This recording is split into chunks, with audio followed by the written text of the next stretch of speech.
We've got another list to break down when it comes down to college football. We're going to be breaking down all of these as they come out from whatever respective. This one's from SEC Unfiltered, and it is ranking the top SEC head coaches going into 2024. Now, we can start off at the top because of the Georgia Bulldogs, Kirby Smart.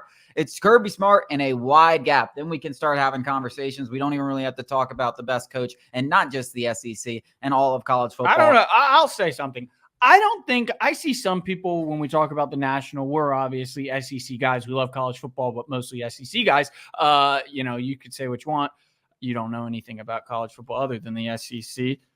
Kirby Smart is the best head coach in college football, and then it's a wide gap from there, not just the SEC. Like, I don't care what Ryan Day, I think the only guy who had an argument is now in the NFL. Jim Harbaugh was the closest thing to Kirby Smart, and he wasn't even, in my opinion, particularly close. And now he's gone. I mean, it's not even close. Like, at least Saban had Kirby where it was kind of like. Why would I disagree with that? No. I'm just saying that, like, most people, dude, if you go and look at the Big Ten guys, but they're delusional. Yeah, I mean, it's Ryan Day isn't even close to Kirby Smart. Ryan Day has. I could argue. Yeah, I could argue Ryan Day isn't even second. Yeah, I mean, I would still have Dabo second personally. I know you don't like Dabo, but let's get back to this. I'm ready to lose my mind. I'm ready to. I'm not ready to count the Clemson thing out yet. And you do have 2 national championships down there in Death Valley. So hey, let's see how Dabo bounces back. Now, if he has another terrible year, I'll jump on board with you. I'm just not quite there yet. Because the rest of the league, those are the only 2 coaches with national championships. And I would say Ryan Day. See, Ryan Day, I actually had this conversation yesterday. You know who Ryan Day is? He's Big Ten Brian Kelly. Like, they've had success. They've been to the playoff. They've come up short. They're both kind of personalities that unless they're on your team, you're like, yeah, he kind of sucks. Like, Ryan Day is a prickly personality that is weird. Like, and Brian Kelly's the same way. Like, people hate Brian Kelly, but LSU fans are like, yeah, we love this guy as long as he's winning. That'll change very quick. Very quick. That'll change very quick as he stops winning. So that's funny because Brian Kelly comes in 4th on the list behind Steve Sarkisian and Kalen DeBoer. Recency bias, obviously playing here. Brian Kelly has a track record of success. I mean, from Cincinnati, making an undefeated Cincinnati team, the winningest coach in Notre Dame program history. Now he's been at LSU and had some success. A Heisman, won the SEC West in year 1. Obviously, no national championships, but neither of those guys. To me, you go with the track record of success. I'd have Brian Kelly number 2. Kalen DeBoer number 2. I would probably have him 3rd. Steve Sarkisian the one, and I know you're going to agree with me here. Sarkisian. The Texas hype is unbelievable, folks. And it has been this way my whole life. If you are at the University of Texas and you have any level of success, you're already one of the greatest at whatever respective things, whether it's quarterbacks, coach, wide receiver. Steve Sarkisian, he went to the college football playoff. Congratulations. I think he's a great coach. He belongs in the top 5 on this list.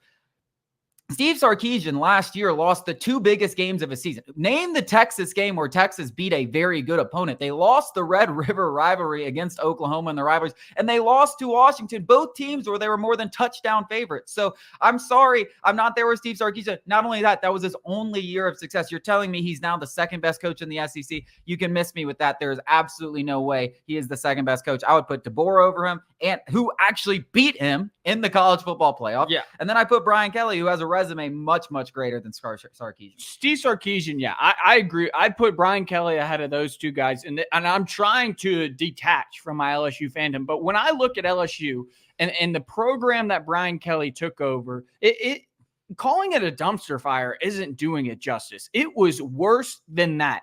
Ed O left this program in disarray, and that's not even doing it justice. And then Brian Kelly went out, beat Nick Saban in his first year, double-digit wins in his first year, followed it up with a Heisman winner and double-digit wins again. And in his 3rd season with Notre Dame, he took them to the college football playoffs. In his 3rd season with Cincinnati, he took them and went undefeated New Year's 6. So in the 3rd season with LSU, we're expecting a college football playoff berth at minimum, and we're expecting to compete in that. Steve Sarkisian has 1 double-digit win under his belt at Texas, and he won in a weak Big 12, and his biggest win is against an Alabama team at the beginning of the season in which Jalen Milroe was not the Jalen Milroe that he became at the end of the season. And that goes for the entire Alabama football team. I think that Steve Sarkisian, Texas, is hanging on this college football playoff appearance in the Big 12, I like Sark. I like Sark as a personality, as a coach. I like him doing good things in Texas, but there is no way, shape, or form that he is at this juncture. That's not to say he can't go out and prove it again this year, that he is an elite football coach, but he is not better than Kalen DeBoer, who Kalen DeBoer beat him with less talent at Washington, if you're looking at the recruiting and everything like that. And Brian Kelly, he hasn't done more than Brian Kelly has at their respective spots. And then, moving on, and I think that you can argue Kalen DeBoer is a better head coach, at least proven maybe in these power rankings, than Brian Kelly because of what he did at Washington with less talent. But I do think that, winning in Baton Rouge is much more difficult than winning at Washington. I don't think that's even an argument. But past that, Lane Kiffin 5, Josh Heupel 6, and Eli Drinkowitz 7. I've got strong feelings about this too. I mean, that's where I would have those three. Those would be my next three. I mean, you wouldn't have those three next? No. You would move someone up? I would move Josh Heupel.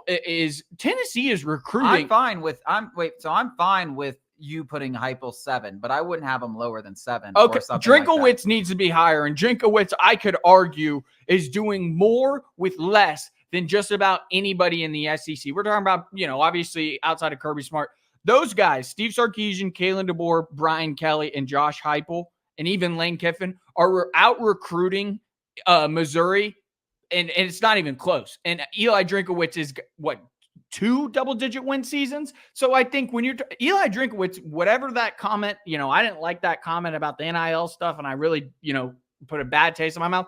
He's a damn good football coach. Josh Heupel is recruiting top 10, some top 5 classes. And this guy had one season in which they had, playoff aspirations and then went to Athens and got absolutely embarrassed. I think Josh Heupel is doing less with more, and it's not even close. I think I would put Drinkowitz, Lane Kiffin and Drinkowitz are in the same conversation to me. I really do believe that.